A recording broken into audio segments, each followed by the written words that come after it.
How to cook lengua with mushroom sauce? Ay, napakadali lang yan. Turuan kita.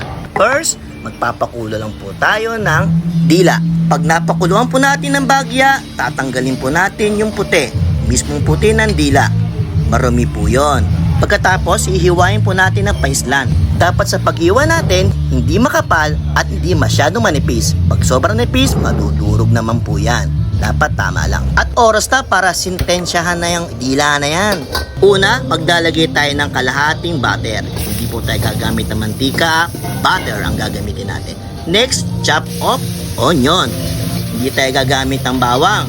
Onion lang po, Oy, insan, tama na, mekus mo. Sobra na. Sunod, lagay na po natin yung 4 na kilong dila. At itos-tos mo lang yan, insan. Dahan-dahan lang, baka matapon. At pag sumilip na ang cream of mushroom, soup, Campbell's, palalambog mo na yan. Naghihintay ako, nasa na. At imekus mo lang yan, bagya. At pag natapon na ang gatas, ready na para ilagay yan. Pero yan ang magiging sabaw natin, isang latang gatas. At hindi ka kusinero kung hindi ka malinis sa kitchen mo. Yan ang turo ng aking inay na magaling din magluto. At shoutout nga pala sa ating pangalawang nanay. Happy teachers po sa inyong lahat.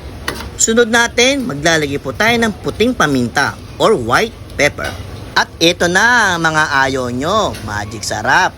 Bechin, ayan na naman ang bechin. Maglalagay po ako, bahala kayo sa buhay nyo.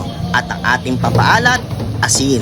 At siguraduhin po natin na mahina lang po yung ating apoy kasi puro cream ang pinaglalagay natin. At ito pa, sumili pa si cream. All-purpose cream. Ilagay na po natin yan. Add pa tayo ng konting mushroom para mas masarap. At para mabango ang ating niluluto, mag-add tayo ng basil leaves. Optional lang po yan. At pagbilang ko ng 3, charan! Luto na po ang ating lengua with mushroom sauce. At yan, meron na naman po akong pinakita sa inyong isang obra pagdating sa pagluluto. Ang lengua with mushroom sauce. Maraming salamat po sa inyo. Paalam!